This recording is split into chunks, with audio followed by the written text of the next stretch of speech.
Olá, sejam todos bem-vindos ao Mystic World. Este canal busca sempre trazer informações sobre o mundo e a cultura pagã nos caminhos da bruxaria. No vídeo de hoje, a gente vai falar sobre Amon, o deus mais misterioso e poderoso de todo o Antigo Egito. Amon, dentre os deuses egípcios, um dos mais importantes e mais conhecidos até hoje. O nome dele significa oculto ou invisível. Devido a esse caráter indefinido, Amon pode ser considerado o mais misterioso dos deuses egípcios. Ele era representado de diversas formas, seja como um carneiro ou como um homem, às vezes como um homem com cabeça de carneiro.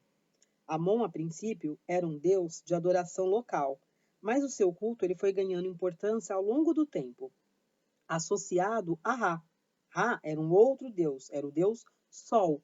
Então ele tornou-se Amon-Ra, o rei dos deuses, patrono da cidade de Tebas, a mais poderosa divindade de todo o Antigo Egito.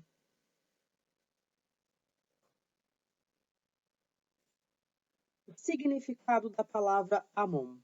No geral, os deuses do panteão egípcio representam coisas mais definidas, como conhecimento, que significa Tot, ou a maternidade, que é Ator. Amon era o deus de indefinição. Seu nome, né, como eu disse, significava o oculto, ou seja, aquilo que não pode ser definido e que não possui uma forma palpável. E por isso que ele era associado ao ar, ao vento. Amon representava a própria natureza misteriosa da vida. Se algo é tão misterioso a ponto de fugir à definição, a gente pode compreendê-lo de diversas formas.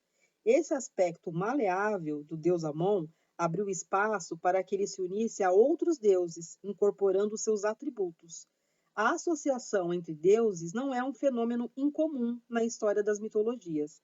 Foi assim, então, que ele de Amon passou a ser Amon-Ra, o rei dos deuses.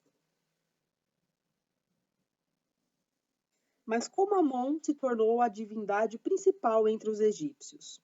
Foi uma questão política, então ele se tornou o deus mais cultuado no Antigo Egito. A princípio, o deus Amon ele era um deus local, era adorado na cidade de Tebas, juntamente com sua versão feminina Amonet. Os dois faziam parte de Ogdad, o panteão deus dos deuses egípcios, que existia antes mesmo da formação do mundo. Faz parte desse panteão original o deus Ra, criador do mundo. Então, por volta do ano 3000 a.C., Amon não era das preferências, muito menos especial por parte dos tebanos. Ao que tudo indica, o culto a Amon ganhou importância após a vitória de Amosis I contra os Iquisos, que haviam invadido e assumido o controle do Baixo Egito. Esse faraó, o Amosis I, foi o responsável por reconstruir a unidade do Império Egípcio no ano de 1580 a.C. O faraó retribuiu e atribuiu a importante vitória que ele conseguiu sobre os Iquisos aos auxílios divinos de Amon. Então, Amon passou a ser adorado, muito cultuado durante o Novo Império. Esse Novo Império ele durou de 1580 a.C. até 525 a.C. Então, Amon conheceu o seu apogeu. Amon-Ra, o rei dos deuses. Nenhum outro deus egípcio foi tão poderoso quanto Amon-Ra, considerado uma espécie de faraó divino. Ele foi o deus mais importante dessa religião egípcia. Em sua homenagem foram erguidos diversos monumentos luxuosos, entre os quais o famoso templo de Karnak, o maior santuário já construído para uma divindade egípcia, que é essa imagem que vocês estão vendo aí. Ela existe lá até hoje no Egito. Como surgiu Amon-Ra? Foi no início do novo império que Amon foi associado a Ra, as qualidades do deus Sol. Foram incorporadas pelo deus do oculto. Assim surgiu então Amon-Ra, um deus tão poderoso que em pouco tempo se transformou na divindade mais popular. Ao longo dos anos, o culto de Amon-Ra foi ficando tão forte que esse deus ele se sobressaiu em relação aos outros deuses. Sobre o reinado desse faraó, Akenaton, de 1352 a 1336 a.C., O Antigo Egito conheceu algo que pode ser comparado como uma religião monoteísta. Ué, mas como assim? O Egito não é politeísta? É, mas o culto a Amon-Ra era tão forte que eles praticamente baniram o culto a outros deuses, dando significância apenas a Amon-Ra. Então o faraó ele chegou a proibir esse culto aos outros deuses, todos em benefício de Amon-Ra. Os poderes de Amon-Ra. Quais são os poderes atribuídos a esse deus? São inúmeros os poderes que o indefinível Amon foi incorporando ao longo dos anos. Vejamos todas as facetas de Amon-Ra, de acordo com Joshua Mark, que é o editor da enciclopédia da História Antiga do Egito. Então, como Deus Sol, ele incorporou o poder do Deus Sol, lembrando que Ra é uma divindade solar. O Sol é o elemento criador e é responsável por dar a vida. Aí ele teve a incorporação, né, desse Deus criador. Ele não só era conhecido como Deus que criou o mundo, mas que se autocriou.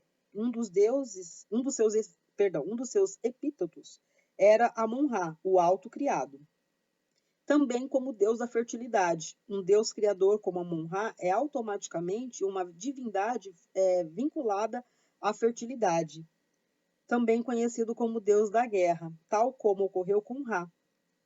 Amon absorveu o poder da guerra do deus antigo Montu. Devido a essa crença, Amon-Ra era invocado com frequência durante as batalhas. Então, ele era um deus onipresente e terreno. Um fato interessante sobre Amon-Ra. Segundo a crença dos egípcios, é que esse deus, ao contrário de outras divindades, ele se fazia presente aqui e agora. Então, ele não vivia separado, isolado, num céu, num Olimpo, num Éden, como a maioria dos outros deuses considera. Ele vivia no mundo dos homens, tal como o vento. Amon-Ra estava presente por toda parte. E eu tenho certeza que vocês já devem ter escutado falar e estão aí fazendo uma associação. Amon-Ra, o vilão do Thundercats. Sim, é uma referência a esse deus. Se você não conhece, procura verificar, assista esse desenho, é bem legal, principalmente quando ele se transforma, porque ele se passa por um senhor idoso, né, mumificado, e aí ele tem um poder dele, ele solta, né, o poder dele, e ele se transforma então em Amon-Ra. Realmente, a referência é completamente a esse deus egípcio. Eu sou a Juliana Silva, você estava no Mystic World, espero que você tenha gostado desse vídeo. Se gostou, pode deixar aí o seu joinha, pode compartilhar para que outras pessoas também tenham acesso a essas informações. Um beijo e até o próximo vídeo.